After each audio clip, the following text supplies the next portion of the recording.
The CBS Radio Mystery Theater presents...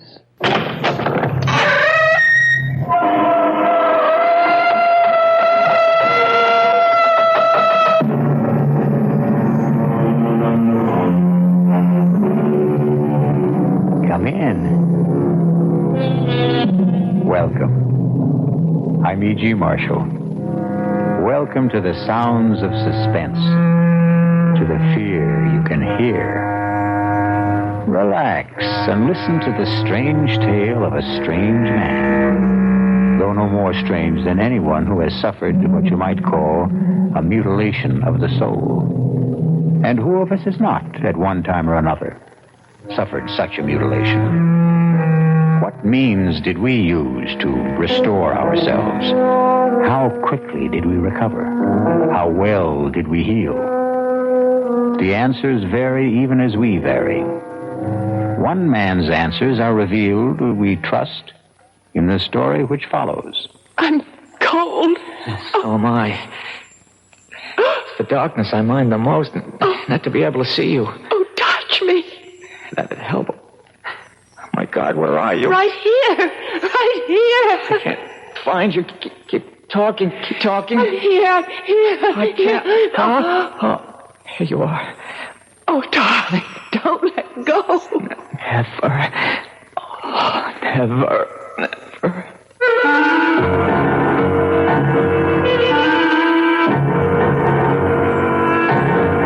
Our mystery drama, The Deadly Hour, was written especially for the Mystery Theater by Elspeth Eric and stars Norman Rose. It is sponsored in part by Anheuser-Busch Incorporated, brewers of Budweiser. I'll be back shortly with Act One.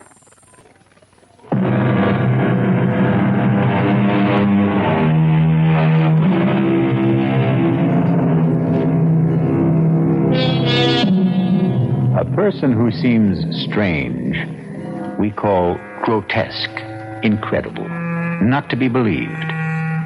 We make a feeble effort to deny that he could exist. But he does exist. There he is before our eyes in all his strangeness. We do not believe in him because we do not know him, because once we know, we will have to believe. And this can be a long and painful process. Listen now to the story of Martin Jerome. See if you can believe it. Mr. Jerome, I only consented to see you because your letter sounded quite desperate. As a rule, I only see patients on referral. But your letter, may I read it to you? Perhaps it will help us to get started. Last night, I heard you being interviewed on a radio program. In the dark of my room, in the darkest hour of the night, I thought, here is a man who can help me to solve the awful predicament in which I find myself. I enclose a stamped, addressed envelope for your reply, since I have no phone.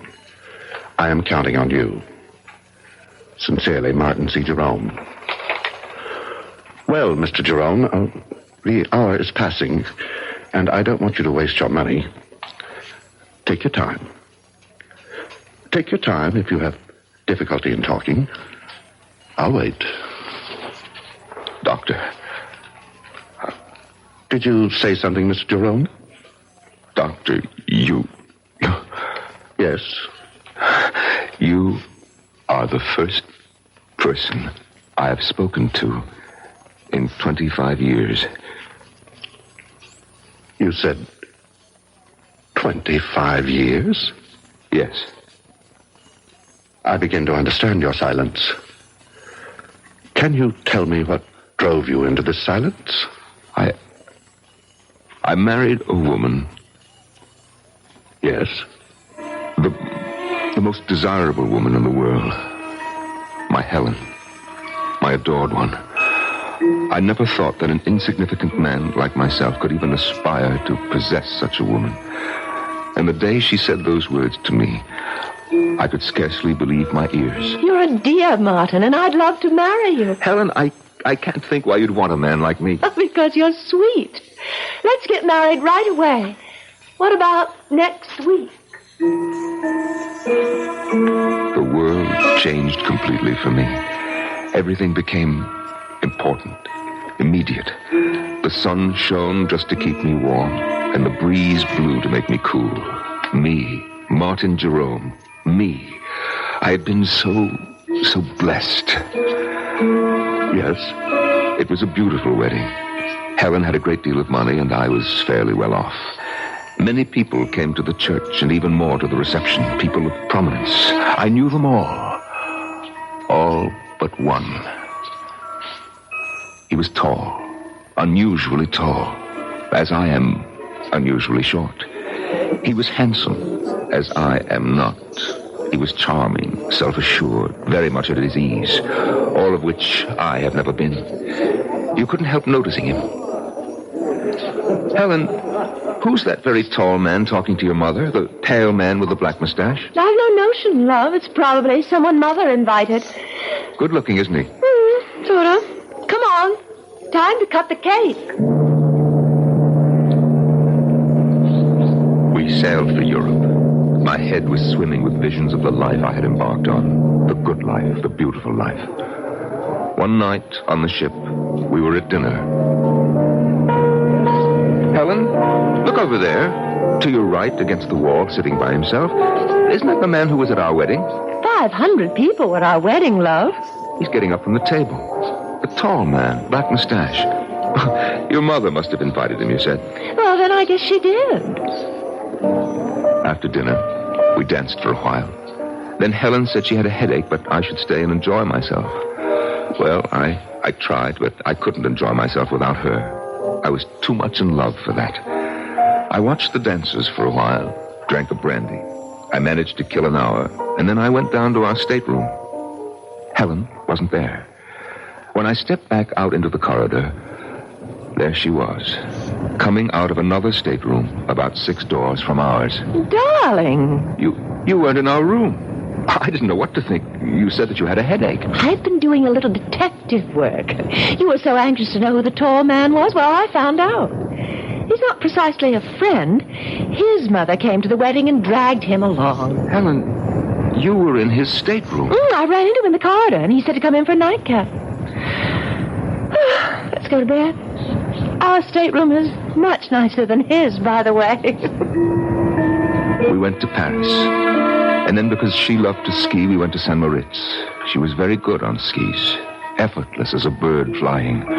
I watched and never got tired of watching. And then, one day, there he was again, the tall man. I've got to catch the ski tow. Wait for me. Helen, he's here. Who's here? The man from the wedding, the man from the ship. Oh, is he here? Oh, so he is. Well, I'm off. Wait for me. After St. Moritz, we came back to the city and moved into an apartment.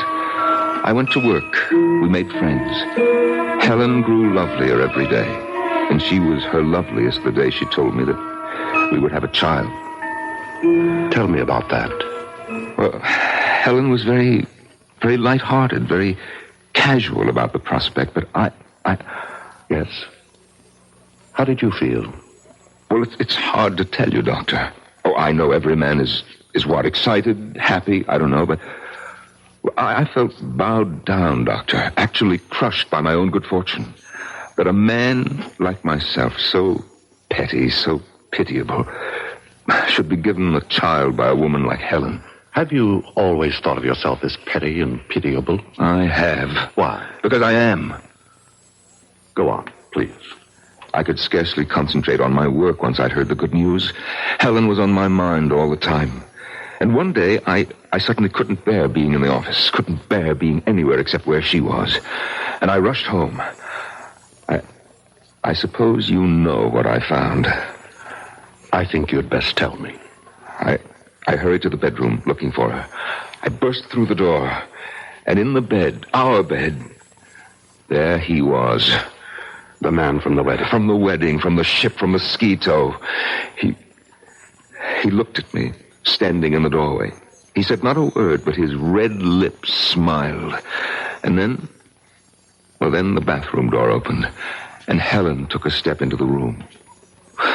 Helen, all scrubbed and fragrant. She was wearing something pink. I think it was made of lace. And she smiled too. While I stood in the doorway, she smiled. And then she said, "Well, love, now you know." And the world rocked, and I felt as though I had died, but I hadn't. I was still standing there. Doctor, I've never told what I just told you to anyone before. Not to anyone? No. It wasn't simply grief that I felt. It was my pride that had been destroyed. My marriage to Helen had built up a sort of pride. I thought, if she loves me, then I must be something. Oh, it is not a good thing, Doctor, to build your pride on what other people think of you. Or seem to think. No, it isn't. So I cleared out. That was 25 years ago. And I have not said a word to anyone until today. How have you lived? Well, I had a business, import and export. I kept the business, but I dismissed my staff. I had the phone removed and made arrangements to conduct my affairs by mail. I took a one-room flat with a little kitchen, a bed, a chest of drawers, an easy chair with an ottoman. And to one side of the chair, my hi-fi stereo set and my records. To the other side, my books. After my work, I'd sit in my easy chair with my feet on the ottoman, listen to my records and read. Only writers who are dead, however. I'd read till about 10 o'clock, eat a little something, and go to bed. The next morning, go to work all day and do the same thing all over again. No relaxation of any kind? No enjoyment? Or vacation in the summer. I shut down the office for 2 weeks and take my vacation. Where do you go? I take a train, 2 trains, actually, and a bus to a little town on the coast called Marsh Hills. You've probably never heard of it. I'm afraid I haven't. No one has. There's no reason why anyone should. And you spend your 2 weeks in Marsh Hills? Oh, no. No, I merely stable my horse there. You have a horse? About 15 miles from Marsh Hills, Doctor, close to the sea. There's a cave hollowed out of the rock by the waves. And when I get to Marsh Hills, I arrive every year on the same day. They have my horse ready for me, and I ride the 15 miles to the cave, and there I spend my vacation. In a cave? For 2 weeks? Well, I walk. I canter my horse on the beach. I gather what edible herbs there are growing in the rocks. I boil them. They're very tasty, really. And at the end of 2 weeks, I return my horse to the stable and take my bus and the 2 trains back to the city. And you've lived this way for 25 years? Oh, yes. But, Doctor, last summer something happened. I arrived in Marsh Hills as always. My horse was waiting for me, as always. And we started off at a walk for the cave by the sea. There is always a certain excitement when I begin to smell the sea. And I know that soon I shall be out of sight and sound of any human being. There will be only the sea, the sun, the wind, and my cave. It is the most thrilling moment of the year for me. I suppose it's the only one. Soon I will have my solitude. At last, I'm on the sand. My horse feels the excitement as I do. I feel him extend himself. And as we round the last bend in the shoreline, I see it. I see it, my cave, my refuge. But last summer, yes, I pulled my horse up at the entrance to the cave. I sat listening to the rhythms of the ocean. And then, all at once, I heard a sound. A sound that I'd never heard before in that deserted spot. And the sound, Doctor, was coming from inside my cave. Never had I felt such anger. I was faint with hatred. I dismounted and I crept to the side of the cave where I knew it sloped to the ground. Quietly climbed to the roof. I found a tiny chink in the stone, no more than 1/8 of an inch wide. I put my ear to it. Beneath me I heard laughter. Laughter and tender words and all the sticky, silly sounds that lovers make. Are you my girl? Oh, so much your girl. How much? This much. I can't hardly see how much is this much. It's too dark in this place. Then come here. Uh-huh. Oh, darling, darling love. They were kissing.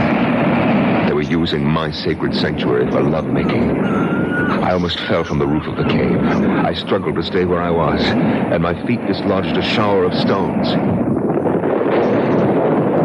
What was that? Sounds like a rock slide. Yes, some rocks in front of the entrance. Lots of them. Hey, maybe we better move them. Oh, we can still get out. Let's stay a little longer. I love this place. All right.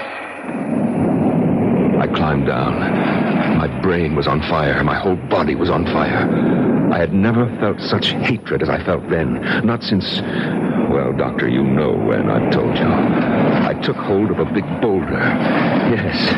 Yes, these skinny arms went round it. This puny body pushed and shoved till it stood against the mouth of the cave, was tight against the mouth of the cave. I heard the voices of the lovers, fainter now from inside.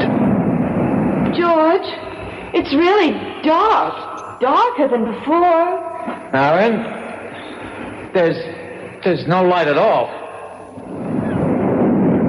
I had sealed them in.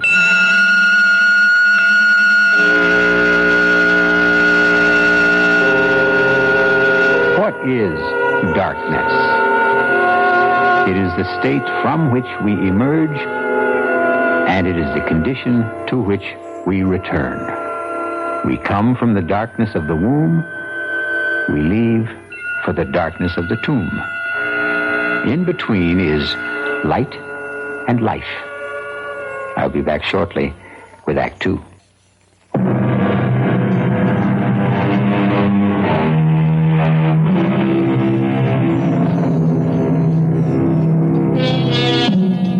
Marvin Jerome, 50 years old, has not uttered a single word to a living soul in 25 years. But now, in the office of an attentive psychiatrist, it seems the dear man can't stop talking. After I had pushed and shoved the big rock into the entrance to the cave, Doctor, I stood for a few seconds, panting from the exertion and oppressed by the silence. There was only the sound of the wind and the water. I thought of the lovers locked inside. What were they doing? What were they saying? I felt that I must hear their voices again, as though their words, which had driven me near to madness, were essential now to keep me sane. I scrambled back to the roof of the cave and put my ear once again to the narrow crack through which I could hear them. George, there was a little light before, now there's none. More rocks must have fallen. I didn't hear them. I heard something that didn't sound like rocks falling. Oh, come on, we've got to clear the entrance. Come where? I don't know where the entrance is anymore. It's so dark. Well, take my hand. I think I know which direction. I can't even see your hand. Don't you have a match? I may have, boy. Yeah, I have a few. Well, light one. I will. Oh, went out. Now, don't panic. Light another. We've got to get out of here. Just don't panic. All right, now, careful. Be careful. I am being careful. Oh, darling. Huh? Now, I found the one that went out. It was right by my foot. Let me light it from yours. Yeah, good girl. All right, George. There's the entrance. Don't let your match go out. Don't you let yours. And hey, look, see? Just a whole bunch of stones. Come on, let's start clearing them away. Oh, both matches went out. That's all right. We know where we are. We're right by the entrance. Come on, let's get started. George. What, darling? We'll get out, won't we? Of course we'll get out. Now, keep working. Don't stop. At my listening post atop the cave, I heard them, so kindly toward each other, so reassuring, so united in their purpose. I pressed my ear closer to the crack in the cave's roof. I was frantic to hear every word. George, it isn't getting any lighter. Shouldn't it start to get lighter? Yes, it should. Oh, why doesn't it? How should I know why? I'm sorry, darling. Oh, that's all right. Marion. What, darling? We've cleared all the stones away. But there's no light. No. None. Why not? Why isn't there? Because there's something huge. A big boulder, I think, up against the entrance. Oh, move it. I will. It's heavy. It must be huge. Well, how did it get there? It fell from someplace, Lord knows where. Can't you move it? I'm trying. Let me help. Put your shoulder up against it. That's what I'm doing. Can't you see? No, I can't see. Do you think I could? Can you see? I'm sorry. Forgive me. All right, let's try together now. 1, 2, 3. Jump! I don't think we moved it at all. No, not a centimeter. Darling, you know what the trouble is? We're tired, that's all. Clearing away all the stones just took our strength. I haven't had anything to eat since this morning. We need to rest for a little while, then we'll be able to move it. Oh, you're probably right. So let's lie down right here by the entrance so we know where we are. First, I want to light a match. Why do you want to do that? I want to look at your face. Oh. Light it. This is the face I love. This is the face I love. It's dark again. No matter. When we wake up, we'll find our way into the light. Sleep now, my darling. The thought of them lying there. No, the vision of them, for I could see them. The image was so strong. The two of them pressed close, their arms entwined, their hands clasped.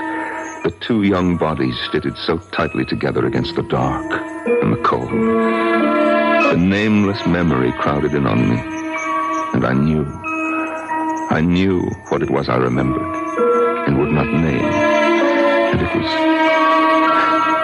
it was love. Love. It was love that I remembered. I'm sorry, Doctor. For what? For crying like this. If there is anything to be sorry for, it's that it took you so long to cry. All I really know is that when that word came into my head... What word? The word love. I shrank from it as though it was tainted. Poison. Yes.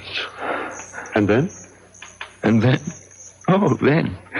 Then, Doctor, I climbed down, I got on my horse and rode back to Marsh Hills. I took the bus and the 2 trains back to the city. You what? I opened up my office. I took the dust covers off the furniture in my flat, and I resumed my old routine. Didn't you ever think of them? I'd shut them out of my mind, just as I'd shut them in the cave. You didn't worry about them or anything? Well, they had each other. Mr. Jerome, I have to tell you, I can't help being shocked. Forgive me. Go on. Well, after a while, the old feeling of loneliness came back. You see, I missed them. Missed them? Yes, it may sound strange. Indeed it does. I began imagining what they might be saying to each other. I couldn't know for sure, of course, but I imagined. I'm cold. So am I. I'm hungry. I can't find you. Keep talking. Keep talking. I'm here. I can't. Oh, there you are. Oh, darling, don't let go. Oh, never. Never. I invented their conversations, of course, but I was fairly sure my inventions were accurate, or nearly so. You simply left them there. For 2 weeks. And then I was suddenly seized with the desire to hear their voices once more before they were silent forever. I closed the office, closed the flat, took the 2 trains and the bus to Marsh Hills.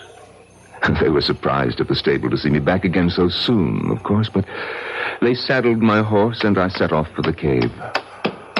The old excitement came back when I started to smell the salt air.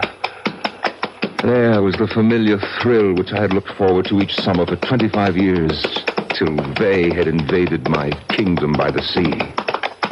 Such a tiny kingdom, a cave no bigger than a tool shed, with no comforts, no conveniences, and they had taken it away from me.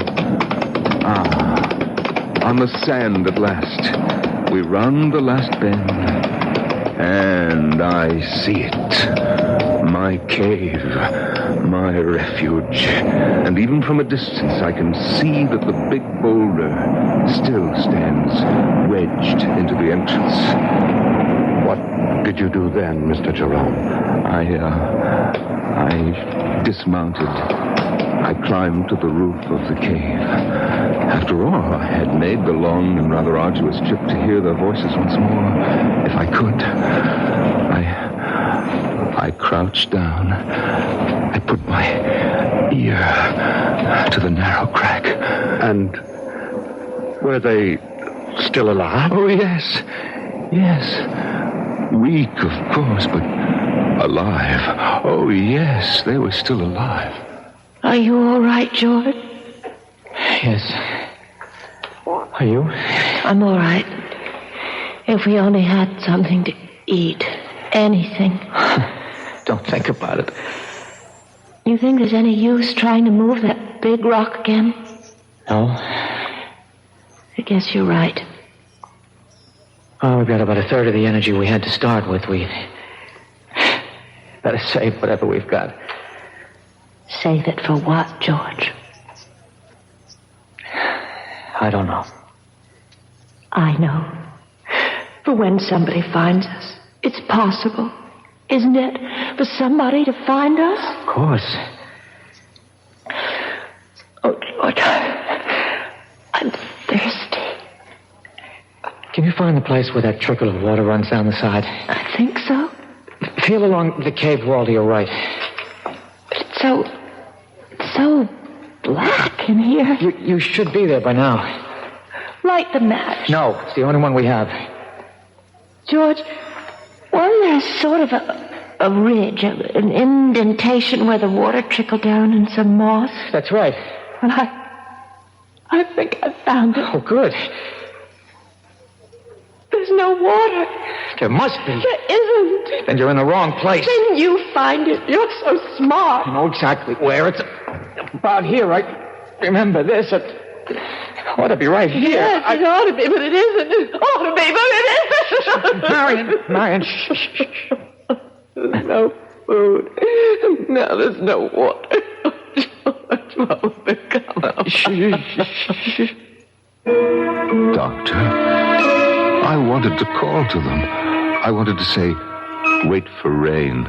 Because as soon as a good rain came, the water would start to trickle down the cave wall again. But I couldn't speak. I don't know why I couldn't. Do you? I have some notion, yes. Why couldn't I? I'd rather you told me the rest of the story first. All right, Doctor, if you say so. Well, they must have gone to sleep after that. I think they probably slept a lot. I know that I didn't hear anything more after that until much later. I wonder what day it is. Well, it was Saturday when we came down here, wasn't it? Yes. Well, it must be, I don't know. We've been here a week, I think. More than that. Much more? About a week and a half. Oh. You think it's Wednesday? Or? I think so. If it's Wednesday, then we've been here 11 days. Something like that.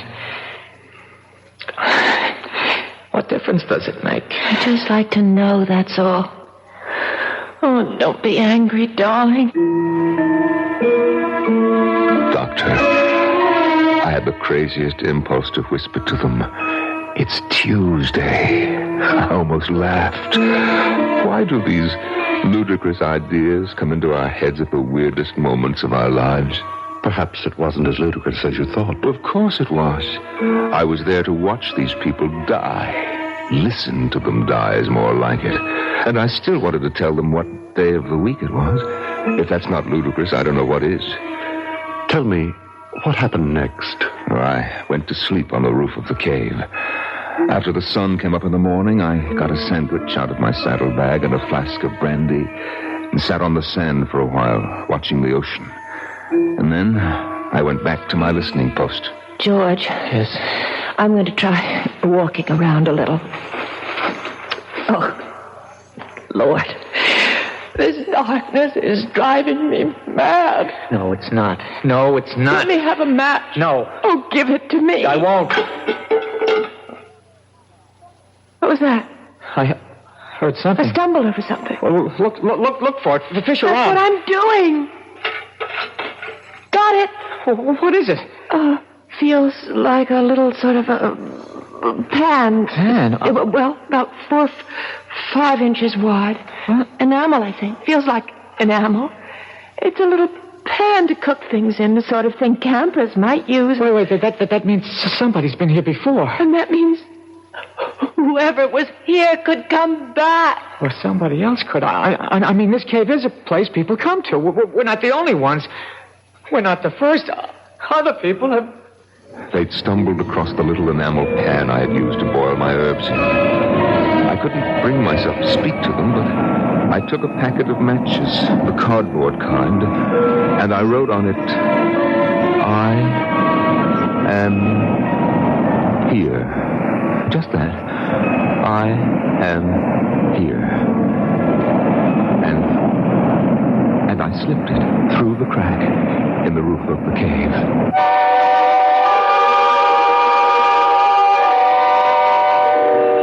3 little words. I am here. I suppose the most cherished trio of words in our language consists of I love you. But surely there are times of trouble when I am here is even more welcome. I'll be back shortly with Act 3.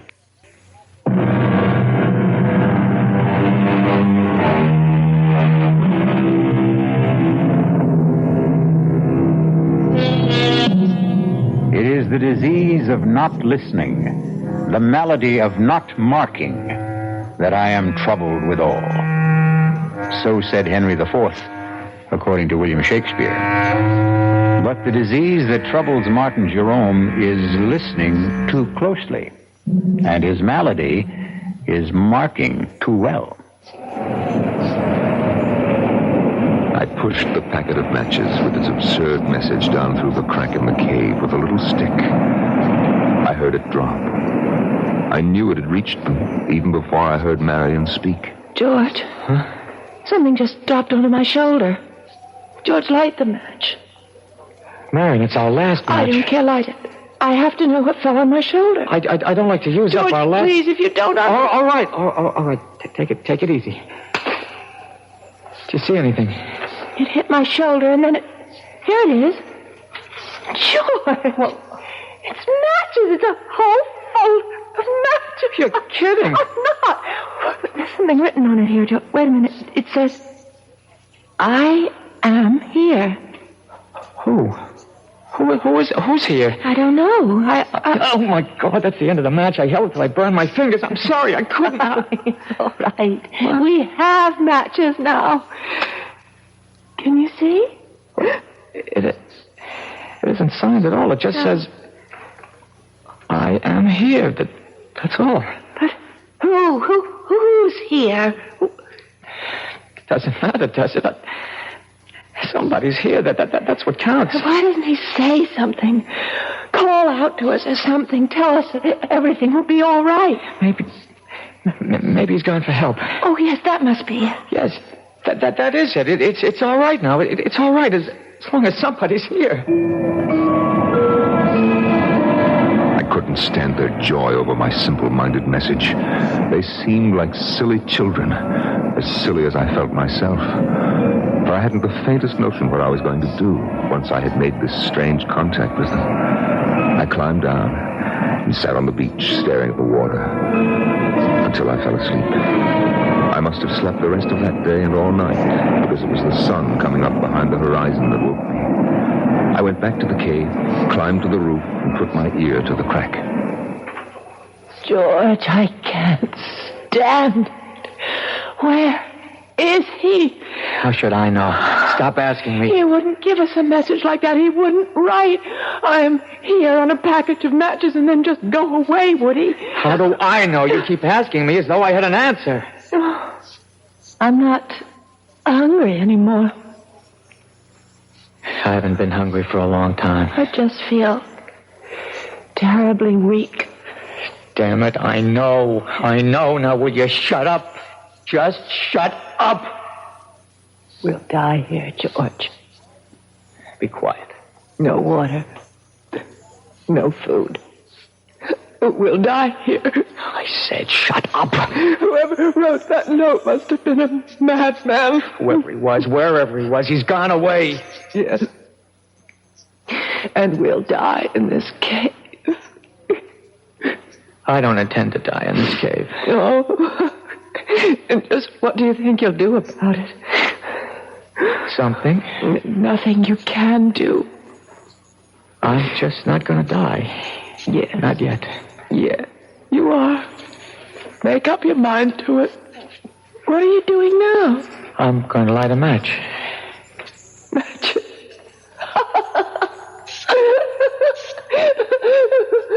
Have matches. No food. No water. Just matches. George. I'm not going to die. Not yet. Not me. George. Not me. I felt as though the world had stopped. Actually, I had stopped. All at once, I knew what I must do. I didn't want to go completely out of my mind. I clambered down from the roof. I ran to the cave entrance. I tried to move the big boulder that blocked it. I knew even before I tried that I wouldn't be able to do it. But my mind was working brilliantly. I ran to where my horse's saddle and bridle lay on the sand. And after taking it all apart, I began working to put it together again for a new purpose. Oh, I used everything. The girths, the reins, the stirrup leathers. And in an hour, I had fashioned a crude device. I led my horse to the cave entrance. Somehow I wrapped the girth around the boulder and made it firm. The reins circled my horse's shoulders. And then I stood back and gave him a sharp rap on the flank. He moved. And the boulder moved. The boulder moved away from the entrance to the cave. There was room for me to squeeze through. Just inside, I found them. She lay there in a faint. He lay across her. And his teeth were sunk in her breast.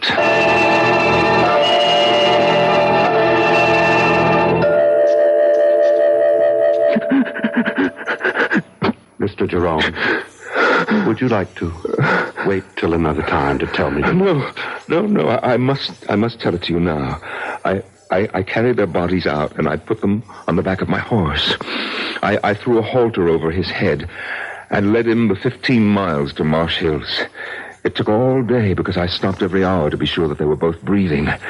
There's a doctor in Marsh Hills, and I left them on his doorstep. I rang his bell and fled. The next day, I waited outside the doctor's house until I saw an ambulance drive up and take the young couple away.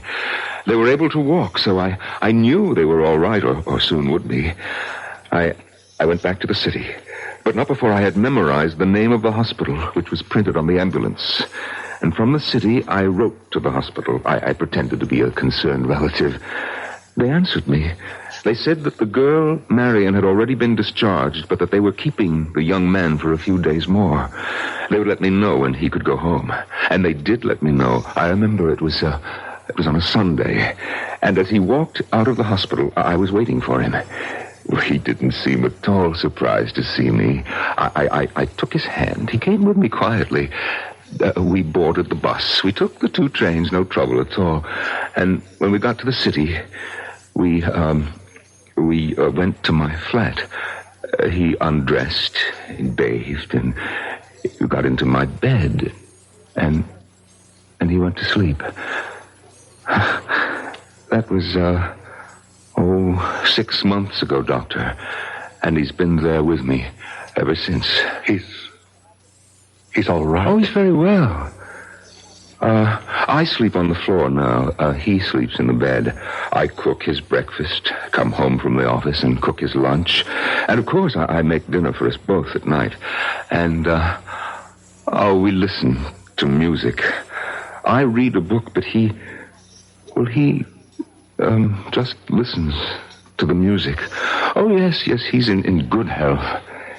Mr. Jerome, the hour is up. You want me to leave? Not quite yet. You've told me an amazing story. As amazing a story as I've ever heard. But tell me, just what is it you expect of me? What do you want me to do for you? Huh? Oh, why, nothing, Doctor. Nothing? Nothing at all? I don't want help for myself, Doctor. I want help for the young man. You see, in the 6 months he's been staying with me, he hasn't uttered a word. Not one word.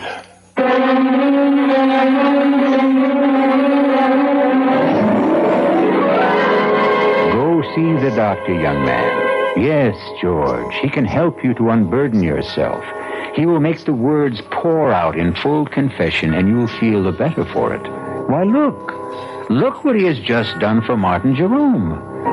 As the deadly hour passed. I'll be back shortly.